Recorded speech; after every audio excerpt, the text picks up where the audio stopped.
आज हम बात करने वाले हैं हनुमान चालीसा पढ़ते समय अगर आप ये 10 गलतियां करते हैं तो आपको पूजा करने का पूरा फल नहीं मिलता है। आप सभी का हमारे चैनल सनातनी काव्या पे स्वागत है। अगर आप रोज़ हनुमान चालीसा पढ़ते हैं फिर भी मन अशांत रहता है, काम बार बार बिगड़ जाते हैं और ऐसा लगता है कि पूजा का पूरा फल नहीं मिल रहा है, तो कभी आपने सोचा है कि ऐसा क्यों होता है? क्या केवल हनुमान चालीसा पढ़ लेना ही पर्याप्त है या उससे पढ़ने के कुछ नियम होते हैं? धार्मिक मान्यता के अनुसार कुछ ऐसी गलतियां हैं जो अनजाने में भी हो जाए तो हमें साधना का पूरा फल नहीं मिलता है। इसलिए आज की इस वीडियो में हम जानेंगे कि हनुमान चालीसा पढ़ते समय कौन सी गलतियां हमें नहीं करनी चाहिए।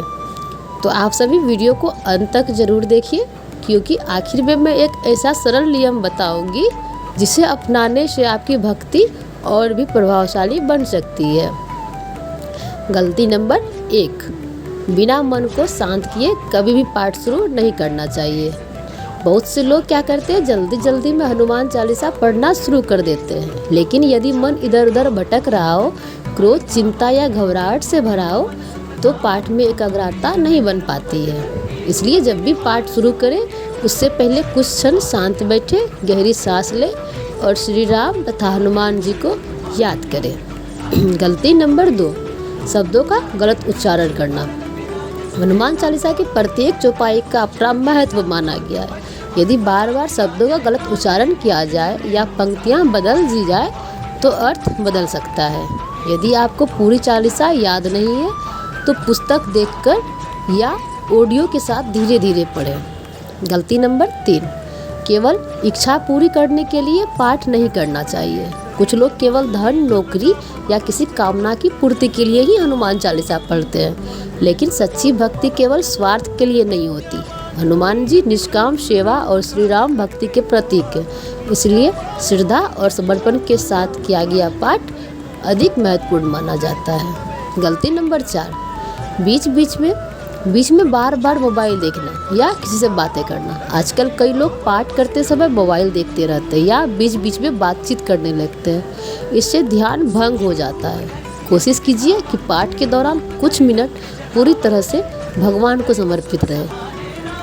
गलती नंबर 5, पाठ के तुरंत बाद क्रोध या अपशब्द मत बोलिए। यदि हनुमान चालीसा पढ़ने के तुरंत बाद हम किसी से झगड़ा कर ले या कटु वचन बोले या क्रोध करें तो भक्ति का उद्देश्य ही अधूरा रह जाता है। हनुमान जी विनम्रता, सेवा और संयम का संदेश देते हैं, इसलिए कोशिश करें कि शांत रहें। गलती नंबर 6, स्वच्छता का ध्यान न रखना।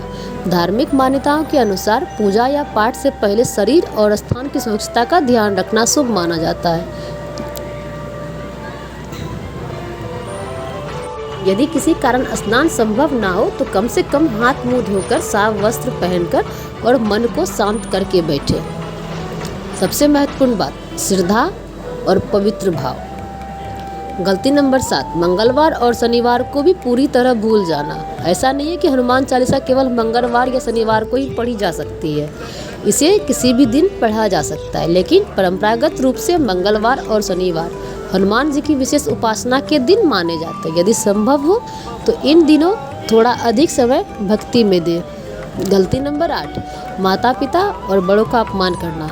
हनुमान जी की सेवा विनम्रता और आज्ञाकारिता के प्रतीक है। यदि कोई व्यक्ति पूजा तो करता है लेकिन अपने माता पिता के या गुरु या बड़ों का आदर नहीं करता है तो उसका आचरण भक्ति के अनुरूप नहीं माना जाता है। सच्ची पूजा केवल मंदिर में नहीं बल्कि व्यवहार में भी दिखाई देती है। गलती नंबर 9, अधर्म और बेईमानी के साथ पूजा करना। यदि कोई व्यक्ति एक और हनुमान चालीसा का पाठ करे और दूसरी तरफ झूठ, छल, बेईमानी या दूसरों का अहित करे तो यह भक्ति की भावना के विपरीत है। धार्मिक ग्रंथ अच्छे आचरण और सत्य मार्ग पर चलने की प्रेरणा देते हैं। गलती नंबर 10, पाठ करके तुरंत भूल जाना। बहुत से लोग हनुमान चालीसा पढ़ते हैं लेकिन उसके संदेश को जीवन में उतारने का प्रयास नहीं करते। हनुमान जी हमें साहस, सेवा, विनम्रता, निष्ठा और प्रभु श्री राम के प्रति समर्पण का आदर्श देते हैं। यदि हम इन गुणों को अपने जीवन में अपनाएं, तभी पाठ का वास्तविक उद्देश्य पूरा होता है।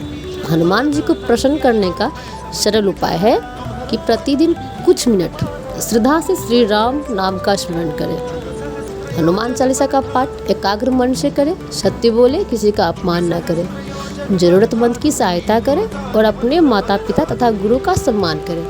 ऐसी मान्यता है कि श्रद्धा, सदाचार और सेवा भाव के साथ की गई उपासना भगवान की कृपा प्राप्त करने का मार्ग बनती है। दोस्तों, हनुमान जी केवल शब्दों से नहीं बल्कि सच्ची श्रद्धा, अच्छे कर्म और विनम्र भाव से प्रसन्न होते हैं। यदि आप इन 10 बातों का ध्यान रखते हैं तो आपकी साधना अधिक अर्थपूर्ण बन सकती है। अगर आपको यह वीडियो अच्छी लगी हो तो वीडियो को लाइक करें, अपने परिवार और मित्रों के साथ साझा करें और कमेंट में एक बार श्रद्धा से जय श्री राम, जय बजरंगबली जरूर लिखें। राधे राधे। फिर मिलेंगे एक नई धार्मिक और प्रेरणादायक वीडियो के साथ। तब तक आप सभी का बहुत बहुत धन्यवाद। साथ ही उम्मीद करती हूँ कि आपको ये वीडियो अच्छी लगी होगी। धन्यवाद।